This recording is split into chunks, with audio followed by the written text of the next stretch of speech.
right. I think we are nearly there. And good morning, everyone. Welcome to this morning's shiur. Hope Morning, you're all Rabbi. in and ready to. Oh, good. Good morning. Good morning, everybody. Morning, You Rabbi. can't even see me now. There we go. There we are. Could you see me now? No. Okay. So today Yes. we realize we're getting closer to Pesach. And And remind so us. my intention is that for the next couple of weeks, we will look at different fascinating aspects and ideas related to Pesach so that we can be prepared for the Yom Tov in the best way possible. Obviously, the past year has made Pesach a little bit different than what we're used to, but we're certainly going to try our best. And so the shiur begins just 1 minute. A few more people want to come in. Let's welcome them, that they could join. And as soon as everyone's in, we will begin. All right, so those of you watching on Facebook, we're opening up the Facebook page this minute. And like this, you could just join us. Okay, right now we are there. Chabad South Africa, Chabad Seniors, and YouTube. YouTube, are you guys in? Who else needs to come join us? Chabad Seniors, Chabad South Africa, YouTube. Brilliant. Okay, so with Pesach coming, I think there's a lot we need to talk about. We need to acquaint ourselves with. We need to get ready. There is so much to discuss, and that is what I hope to do here today. As always, please don't hesitate. If you have any questions, wait for me to finish my sentence, and feel free to ask your question. Unmute yourself, ask your question, and we'll go on. So, in 3.5 weeks' time, okay, a little less, a little bit more, just under 4 weeks from Saturday night, is when Pesach begins. And Pesach, of course, is an 8-day Yom Tov that we celebrate in Israel. It's going to be early spring. Here it is. What season are we even in here in South Africa? In the morning, it feels like winter. By this time of the day, maybe like spring. And midday, it's like, you're in the Amazon. It's outrageously hot. And then by the time evening comes around, it's already autumn. Anyways, that's for us here in South Africa. But for those in Israel, the spring season is coming. And so from the 15th of Nisan all the way through the 22nd, we commemorate the emancipation of our ancestors from slavery in ancient Egypt. Now, I'm not going to review Pesach every shiur, but since this is the first of our series, I think it's appropriate that we should just give a little bit of a background. And hopefully each day we can look at another angle, another aspect, another idea of Pesach. So by following the various rules and laws and regulations that the Torah tells us, and as we'll come to see, unfortunately, many of them aren't any longer relevant, or we no longer, for example, we no longer offer the Korban Pesach, the Paschal sacrifice. We have to take that ancient story, that his story, and make it our story. So that's what we're going to try to do in this series in the next couple of weeks, is to relive and re-experience that same thing that our ancestors had. That means they were emancipated from slavery. How are we going to experience true freedom in our lives today, just like our ancestors gained their freedom way back then? How are we going to experience freedom today in our lives in 2021? How do we make it relevant? Now, of course, let's just recall the story in a nutshell. We're talking about decades, I should really say even 2 centuries of slavery that the Jews were working for the pharaohs of Egypt. I say pharaohs because one of the insights that we discussed a few weeks ago, which maybe we'll touch on in one of the upcoming shiurim, is the idea of there was a new pharaoh. And there's a debate in the Talmud about, is it a literally new pharaoh? Well, obviously, over 210 years, I think at that stage, people weren't living that long any longer. Then certainly, we're talking here about a new pharaoh. But why is he standing as a new pharaoh? It says, imagine a new president comes up in South Africa and says, I never heard of Madiba. Never heard of Nelson Mandela. Who's Nelson Mandela, right? Imagine that were to happen if somebody were to come up here and say, I never heard of Nelson Mandela. It's peculiar. No such thing. How's that even possible? But yet, that's one of the attitudes that we see that the Egyptians had, that pharaohs had, saying, I never heard of Joseph. Don't know what contribution the Jewish people made towards the Egyptian economy, towards the Egyptian society. And so it was during this time that we were subjected to the backbreaking labor, to all those unbearable horrors of slavery. And we know that God saw our people's distress. And that's when God sends Moshe Rabbeinu, Moses, to Pharaoh with a very simple message we all know. Let my people go.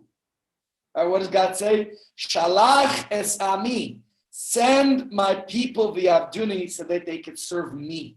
Not to be slaves unto you, but to worship God. But despite numerous warnings, Pharaoh refused to listen to God's command. And God then sent upon Egypt the 10 devastating plagues, which we all know about, the 10 Makkos, afflicting them and destroying everything from their livestock to the crops, everything that happened within those 10 plagues that we're all familiar with. And then, on the 15th of Nisan, today is the 17th of Adar, which I will commemorate today's shir. I'm going to dedicate to the loving memory of my wife's father. His name was Gedalia Yerachmiel ben Michal. Hence, my oldest son is named Gedalia after him. And today is his yortzeit. He passed away in 2007, so it's the 14th yortzeit today. And this year is dedicated to his honor, to his memory. On the 15th of Nisan, at midnight, in the year 2448 from creation. I never forget the year, which, by the way, makes this year 3,333 years. Do the maths. We're in 5781. So it's 333333. The reason I don't forget the year is because when I was born on Shavuos. And the irony is, I weighed 613, not kilos, pounds, 6.13 pounds. And my mother reminded me, she told me when I was born, because I was brought to 448. That was our home address when I was a kid. My parents still have that home over 50 years later. I mean, unfortunately, our parents are no longer here, but it's still our family home. And so, since I was brought to 448, I always remember that number. And so we can't forget, 2448 is the year of the Exodus. It's the year God gave us the Torah. It's a monumental year in Jewish history. And that's when the final plague, Makas Bechoros, the 10th one, the killing of the firstborns occurs. And it's during that time that God spared the children of Israel, hence the name Passover, right? Where does the name Passover come from? God passed over the Jewish homes. And in fact, I want to talk a little bit about that tomorrow. That will be tomorrow's class. We're going to talk about this idea, the name Passover. It comes from the significance of that, the relevance to us, how we could relive that and find its message to ourselves today. And of course, since then, 3,333 years ago, we celebrate Passover. Pesach. Pesach doesn't mean Passover. Pesach means the doorpost, because we were instructed that on our doorposts, we were to do what today is the mezuzah, but back then was to paste the blood of the Korban Pesach, the Paschal sacrifice that God instructed. And that's why we have a mezuzah today to recall that on our doorposts. That's how passing over the Jewish homes occurred. Now, Paro's resistance was broken. And what happens? He chases after us. My daughter's birthday is on Shvi'i Shal Pesach, the 7th day of Pesach, which is the continuation of this holiday, when the Egyptians pursue us. And that's when we have the splitting of the sea. Of course, you can see in this picture, we're eating matzah. Why matzah? Because we left Egypt in such a hurry that the bread that they baked did not have time to rise. That will be another class we're going to do. It's a class I've taught previously. It is something we'll try to put together some nice images, maybe even put on a video of the Straits Matzah Bakery in New York and see their story. And we'll learn the difference between round matzah versus square matzah. And at the end of that shiur, you can make a decision which matzah you prefer to use. But you'll understand the difference, why we eat round matzah, where the square matzahs came from, why there's a preference of one over another. And it's a fascinating story. So you'll see the difference between, so to say, a Bentley or a Rolls Royce that is handcrafted versus the machine-made variety. And of course, we celebrate our ancestors' emancipation from their slavery, which ultimately led, after the splitting of the sea story, 6 weeks after that, so 7 weeks after the Exodus, to God giving us the Torah at Mount Sinai, where really we as the Jewish people are born, and that's the birth of the Jewish nation. That's where the chosen people comes from. That's where God chose us to give us the Torah. But of course, its messages are universal. Even though non-Jewish people do not have to keep the 613 commandments of the Torah, but I do believe that its messages are universal and relevant to everyone, and everyone can take messages and learn from them. So if anyone who's watching us on YouTube or Facebook presently or in the future, whether you're Jewish or not, I think the messages that we discuss here apply to all of us, to all of humanity.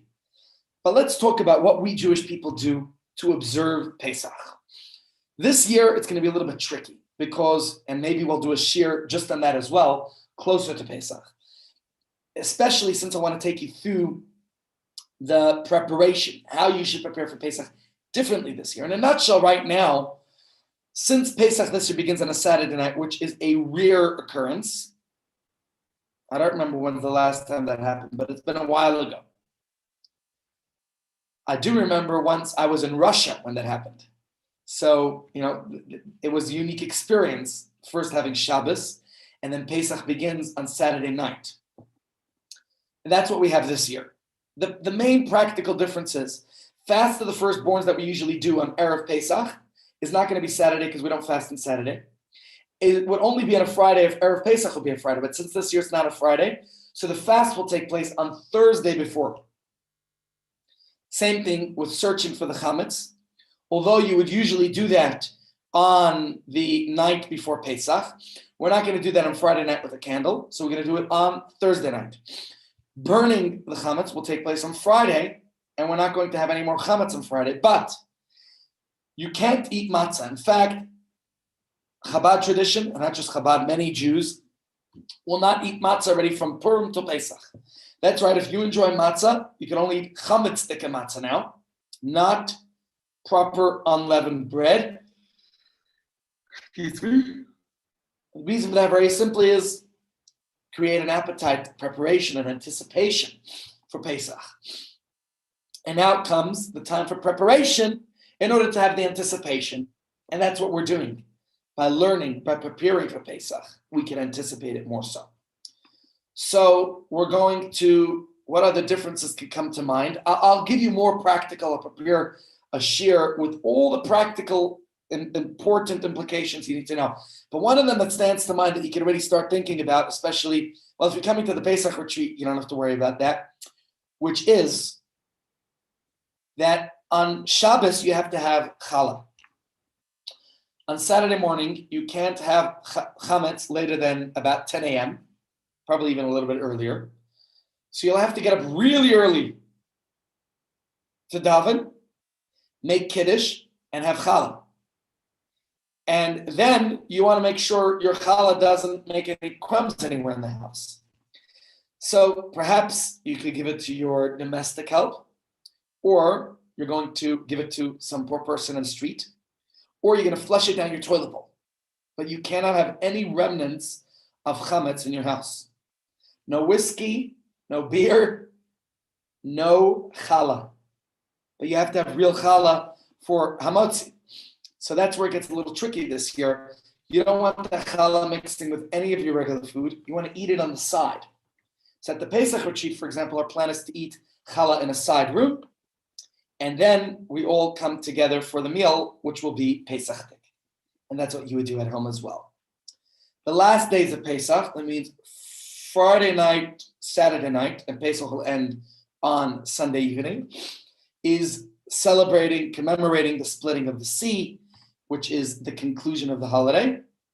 And of course, we'll go through the specific things, not today, but like lighting your Yom Tov candles and the Kiddush, and discussing the different aspects of the meals, because there's a lot that we need to talk about.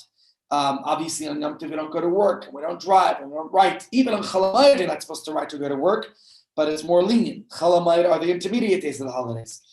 Of course, for Yom Tov itself, not using electronic devices. That's why it's best to just join a retreat.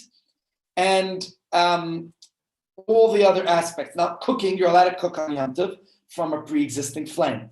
Lots and lots of rules, and today we're not going to talk about the practical sides of it. So it's just something to keep in mind and to remember. Now, things you got to start doing now, like ordering your matzah. Yes, matzah is expensive. It comes at a cost.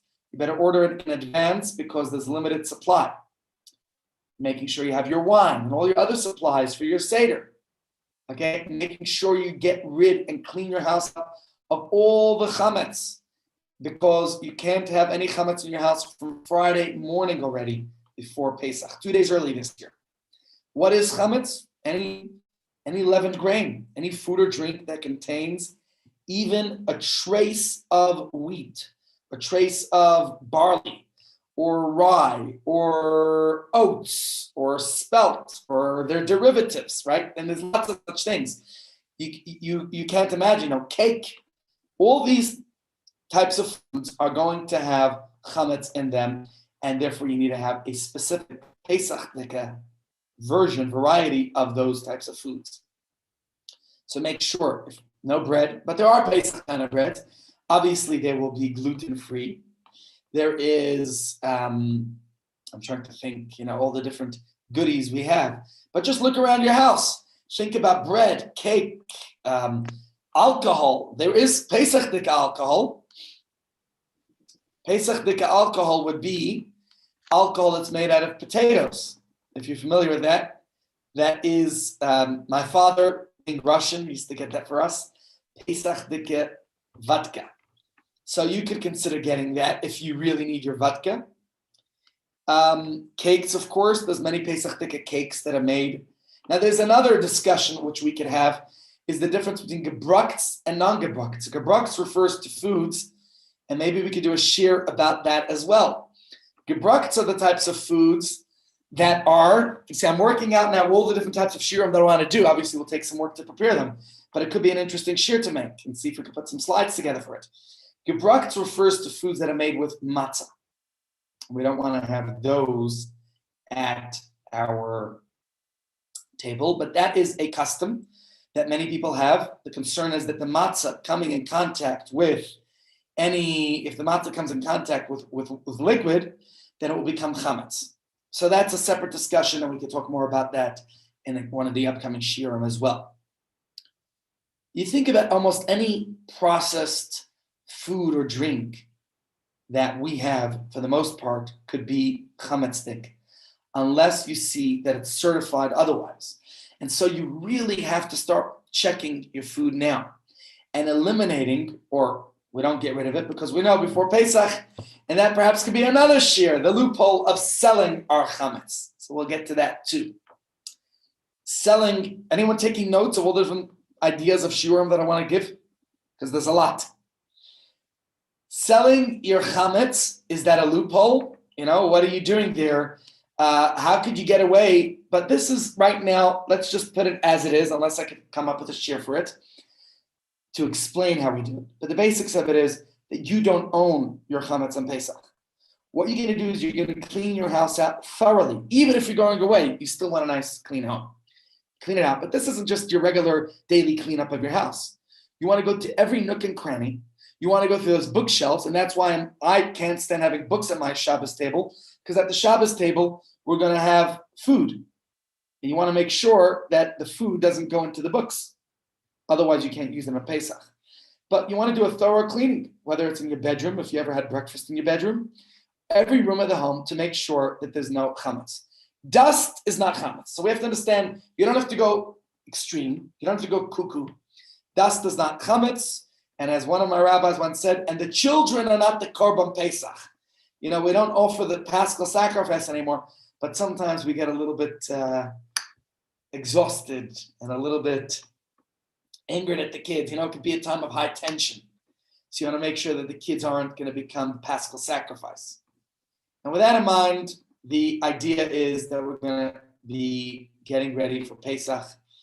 I think there's a lot that we could talk specifically about what that is, about like getting rid of the chametz, right? It's an intensive process. You got to start it now.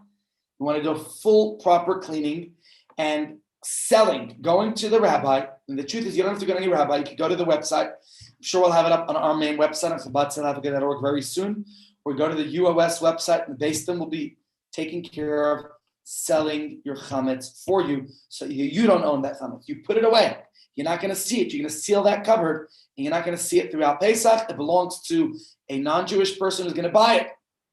And there's an actual transaction that takes place, and that chametz becomes sold to the non-Jew for the duration of the whole holiday. And you can't touch it. You can't look at it. You close those areas, and you know that you don't have access to chametz throughout Pesach. And instead of chametz, we're going to eat matzah, which you can see right here in the picture. It is the flat unleavened bread, and maybe later this week or the next week, we'll talk about the difference between the round versus the square, and make sure you have enough at least for your 2 Seder nights. And of course, beyond the Seder nights, you should also have for all the days of Pesach, but the mitzvah is to eat it at the Seder. Now in Israel, you'd only have 1 Seder if you're in Israel. Not so easy to get to Israel this year.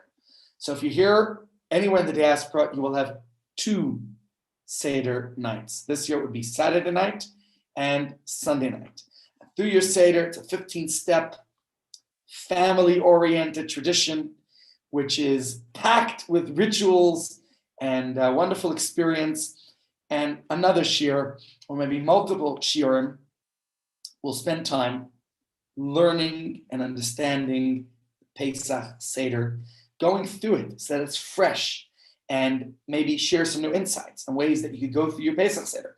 And perhaps one of the things we could do maybe in the week before Pesach is to do a model Seder. So like this, if you want to refresh your memory, we'll do a model Seder and go that way to discuss the different aspects of the Seder. Okay, let's talk about, I'm trying to think what else is relevant to, I'm not going to go through the various sacrifices. Okay, let's talk about a few different ideas. Today's shiur was going to be about, well, as you can see here, the title, When Body and Soul Sit Down for Dinner. I don't know if I'll go through all the ideas I wanted to discuss today, but we'll discuss as much as we can. There's a story that comes to mind as an introduction to this. It's a story I've seen written in a few places. In the Sefer HaSichos of the previous Rebbe, he tells it about Tzemach Tzedek, and I certainly saw it in someone else's name as well. But it's the punchline of the story that really matters. The story goes, and you can find it inside the Rebbe's Haggadah, says that once one of the Seder guests at the Tzemach Tzedek's home, Tzemach Tzedek was the 3rd Rebbe. You know, one of the steps of the Seder, we start off with Kadesh, Urchatz, Kadesh, Urchatz. I'm like an old man now, forgetting the actual order of the Seder. Soft matzah or unleavened pizza. Okay, Lester, we'll try to do that. I'll try to talk a little bit about that. I don't know if I'll do it in tomorrow's shiur. I will like to prepare a full shiur on that. So give me a few days and I'll try to put some sources together so we can talk about that. But just to answer your question in short, is actually the original matzah, according to what I understand, was much softer than the matzahs that we have today.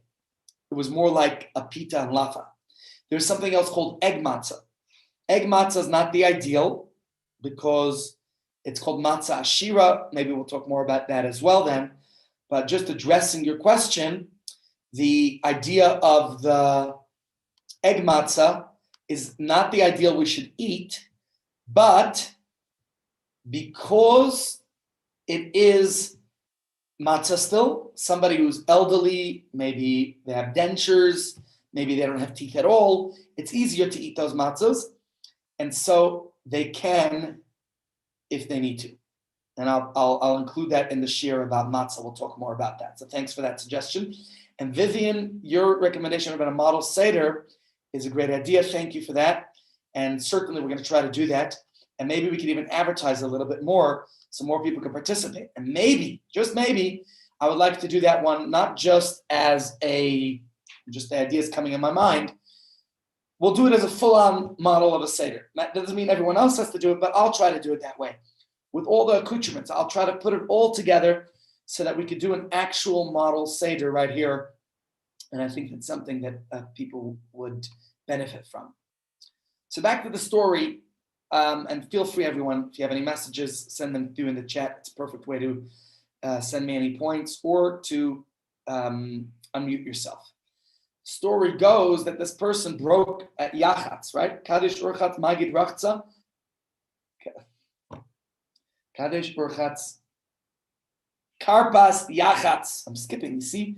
Pesach has been so long ago. It's like dementia. Where's Cynthia? We needed to come back and give me, and including the OT classes, so my memory gets refreshed. Kadesh, let's in fact sing it together so we could all jog up our memories. Kadesh Urchatz Karpas Yachatz Magid Rachza Mahotzi Matzah Marok Oreich Shulchan Oreich Tzafun Beirach Halel Nirtzah. Very important that we keep refreshing our memories on the order. So, just again, Kadesh is the first step. We say Kiddush. Urchatz, we wash our hands, but don't say a blessing. This is because before you take a dipped vegetable, we do so. It also gets the curiosity of the kids, which is part of what I wanted to talk about today. It's about also the kid inside ourselves. And the next step is karpas, and then yachatz, where we split the matzah. Now, when it comes to yachatz, the story goes, one person took the two matzahs, broke them in half, and was trying to see which one's bigger, which one's smaller. So the Tzemach Tzedek commented, he said, when one has to measure to see that a greater one is indeed greater, it's the smaller one which is really greater. And his grandson, the Rebbe Rashab, was a small boy at the time, present there. He said his grandfather's words made a great impression on him. And from that time onward, he didn't like when people would measure, oh, this one's greater, that one's greater. Stop measuring people's, who's greater, who's not. That's not what we have to do in life, measuring people's greatness. Now, one of the first things that we do at the Pesach Seder, after Kiddush, this is Yachatz, right? We break the middle matzah. And typically, a matzah will break into two, what would you call incongruent pieces? Two different sized pieces. The smaller piece is the one that we leave at the table. Remember, when we're going to go through our model Seder, that's what we do. And remember that for your Seder. The smaller piece stays on the table, covered in the middle. And the larger piece is set aside, designated as afikoman. What does afikoman mean? I think it's a Latin or Greek word, actually, which means dessert. And it's put away till much later in the night. That's afikoman. And only after we read the Haggadah, after we ate our matzah and maror and korech, the egg and our whole delicious meal, that's when we remember it. And we go back and we take the piece of matzah, the afikoman. Tzafun is that step of the Seder, tzafun. Tzafun means hidden, and we eat it as our dessert. That's not to say you can't have cake and other delicacies before, but this is the dessert. Now, many homes, hiding and finding the afikoman turns into a whole spectacle, a whole exciting affair. It's a great fun event. And so there's a custom that when the middle matzah is broken, one or a few of the kids are going to go and steal the afikoman and hide it. My kids love to do that. And they hold it as ransom until their parents promise them the world. It used to be a bike, a calculator. Remember when kids got excited about calculators? Maybe a new dress, a new book, whatever it was. These days, kids expect an iPhone or an iPad or even a Lamborghini. Kids want something more exciting. But in our home, we actually changed that custom a bit. And I'm going to talk about that a little bit today because it's a personal pet peeve in our family that when we were kids, I think we got what was called manishtana presents. Whoever could say the manishtana nicely, they got a present. And my wife certainly makes a big deal about that. We want to encourage the kids to participate, to ask questions, to be part of the Seder. So what is this idea of stealing the afikoman? Where does it come from? One of the ideas is to keep the kids interested and engaged and involved. You want them to be part of the Seder. So the Gemara, in fact, says, "Choytfin matzahs b'leili psachim b'shvil tinokah shalish." We grab matzahs on the Pesach night. We do lots of interesting things to keep the kids interested. And the idea, of course, that the Talmud says, grab the matzah, seems to indicate that this is where the custom comes from, that the kids grab the afikoman, bringing some adrenaline, some excitement to the Pesach Seder. It's a way of keeping kids awake, of keeping them excited the whole night. And indeed, there's many commentaries that discuss this, the idea of keeping the kids engaged in this way. So this comes from the Talmud that talks about this.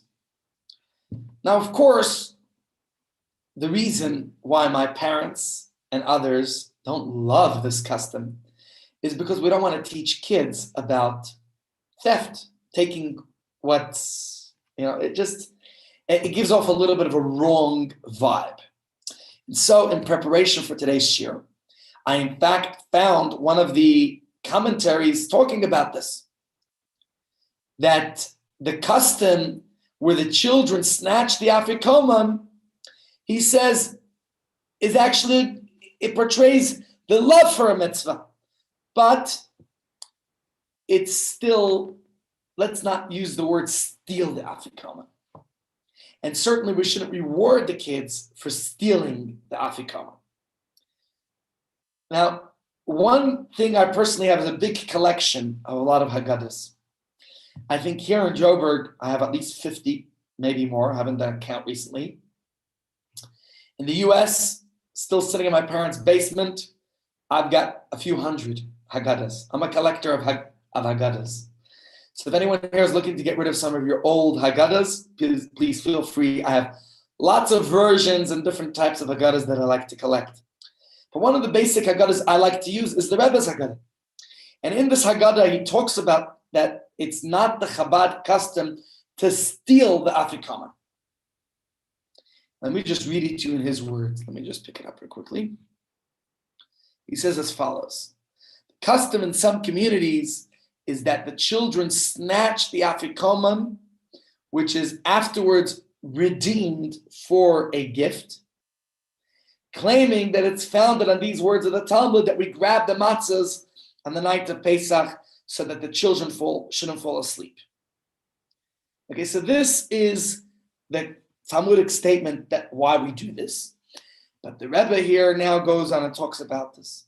He says that in the Hasidic tradition, that we don't like the idea of stealing the afikomen. So it's not just my parents, and my mother's family certainly did not come from a Chabad background, but yet it's worthwhile to look at the different angles of this. Now, regardless whether your custom is to steal the afikomen or not, I think it's important that we do discuss this and understand this. Firstly, the breaking of the middle matzah at the beginning of the Seder for the purpose of the afikomen later on is not just some kind of a gimmick. It's not just some kind of a game that we're playing. From a halachic and a symbolic standpoint, it's actually an integral part of the Seder structure because it commemorates the Korban Pesach. What is afikomen? The afikomen, the dessert, symbolizes and recalls the Korban Pesach. And that will be another shir we're talking about. We're packed with a lot of ideas. I hope I can put them all together. What is the Korban Pesach, the Paschal sacrifice? Back in the time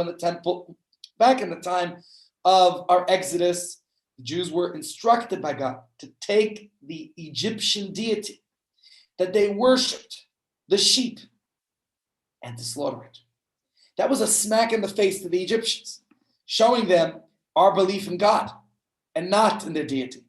And it took the courage of the Jewish people to be willing to do so and to have and to braai it. It wasn't just cooked, it wasn't baked, it wasn't sauteed, it was roasted. Imagine the smell, the aroma it gives. It's telling the neighbors, it's telling the people, we're not embarrassed. Separate message, we'll get back to. In the times of the temple, Beis HaMikdash, we would bring the Korban Pesach, we would offer it as a sacrifice in the temple on the altar, and that was done both in the first and second temples, as well as in the Mishkan, the tabernacle that preceded it. But since the destruction of the temple, 1,900 and, how many years ago is it? 70 the Kavanah. 1,950 years ago, if my maths, 1,900. Come on, who's going to help me with the maths here? I'm getting bad here at this. Let's do a quick one. Let's see. We're in 2021 minus. It's 1,951 years ago. I was correct. 1,950 years ago. This Tisha B'Av marks 1,951. Right now it's 1,950. Please God, by the time Tisha B'Av comes around, we'll be back in Israel with our temple rebuilt. But the point I'm making is that in the times of the temple, we had the Korban Pesach that we offered each year. Jews would come from all over the world to spend Pesach in Jerusalem. And they would get together in groups and offer the Korban, and they would eat its meat, provided they weren't vegetarian. Right? So we have to understand the idea that when we break the middle matzah today, it symbolizes, it commemorates, it recalls that event in our history. And just like the Korban Pesach, you couldn't eat anything after you had your braai. So too, at our Seder, when we read telling the Pesach story, it's like multi-sensory. We're including all these different types of ways to recall, to commemorate, to remember all the events that happened. And there are three main exhibits. It's a sort of ancient kind of PowerPoint presentation, bringing the story to life. So as Agada says, what are those three? Do you remember? Pesach, Matzah, Maror. What's Pesach? What's the Korban Pesach? In the times of the temple, we remember the Exodus by offering the Korban Pesach, by eating its meat. Today we don't have it. We still have the Matzah, we still have the Maror, the bitter herbs. We make a fuss over them, right? We eat them at the proper time in the experience of our Pesach Seder journey. As we recall, we eat the matzah to remember how we left Egypt in B'chipazan in a hurry. And in fact, that we ate the matzah even in Egypt as slaves. We eat the maror to recall the bitterness of slavery. But what about the Korban Pesach? We don't eat. In fact, we're not even supposed to we're not supposed to have roasted meat on the first Seder night because we no longer have the Korban Pesach. Instead, we have a shank bone sitting at our Pesach.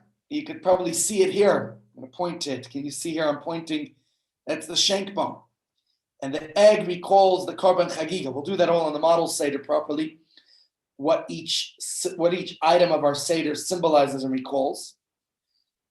But the Afikoman, we set aside an extra piece of matzah for the conclusion of our dinner, and that is what we eat instead of the Paschal lamb.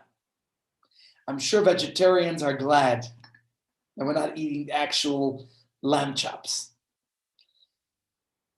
But like this, we understand that the Afikoman is saved for last. Because the Korban Pesach was supposed to be eaten at the end of the meal, so I'm talking about in temple times, and then you're already full. So therefore, it's saved for the end. And in fact, the Gemara tells us, Chagiga ha'ba'a im ha'pesach nechal tchila. The holiday sacrifice, which accompanied the Korban Pesach, is eaten first. That's the egg here. You see this egg? We eat that, the first item of our Shulchan Aruch, of our dinner, because there was what was called the holiday sacrifice. That's the Korban Chagiga. So that was eaten first in temple times. So today also we eat the egg as the beginning of our Pesach dinner. And so the Korban Pesach, which was eaten at the end on a full stomach, that's the Afikam. Now, another law states that not only should the sacrifice be eaten when you're full, but it should be the very last thing that you eat all night. And this is written in the Mishnah. You're going to say it in your Pesach Seder. We don't eat any dessert after the Korban Pesach, which means no cold drinks, no food, not even matzah. If you want to do it properly, the way the tradition and custom is, after you eat afikomen, the only thing you'll still have is 2 cups of wine. Maybe brush your teeth, but that's not eating. One of the commentators, Rashbam, he explains that what is this about? He says that the sacrificial meat is different than ordinary meat. It's not just something we eat to enjoy. It's part of an important mitzvah. It's written in the Torah. It's a sacrifice, an offering to God. And so it commemorates the beginning of our freedom. Remember, it's the time when God gave us an instruction to offer this as a sacrifice, and in front of, this is something, no embarrassment, no shame. So he says that's why it's eaten the same way that kings eat. What's the difference between the way a king eats and the way commoners eat? Says the Talmud, as a man of status and means, a king gets to eat even when he's not hungry. Therefore, in Pesach, we save the Korban Pesach, we save the sacrifice, the most important dish, for last. When we're already full, now you understand why we eat it at the end. There's a lot of symbolisms. For example, the leaning, right? We recline. Why do we recline? Because in ancient times, it was only people of royalty who reclined. So with the Korban Pesach, there's a similar idea of recline, and not just the reclining. Only the wealthy would eat whenever they like. And that's why in Pesach, we save the Korban Pesach to the very end of the meal, when you really no longer need. You're not even hungry anymore. Why can't you eat anything after the Korban Pesach? And the reason explained in the Talmud is that should be the final taste in your mouth for the night, because you're eating it at the end of the meal. It should be distinct. So by saving the Korban Pesach for last and making sure not to eat anything after it, we're giving it its chashivus, its prominence, its importance. And that's why we don't eat anything after the Korban Pesach. And you want to have dessert, eat your dessert before the Afikoman, but not afterwards. Okay. So it boils down to this. After we said the Haggadah, we fulfilled the mitzvah of Matzah and Maror. We did all that in the Pesach Seder, right? It's part of the sequence. Then we eat a full, delicious meal.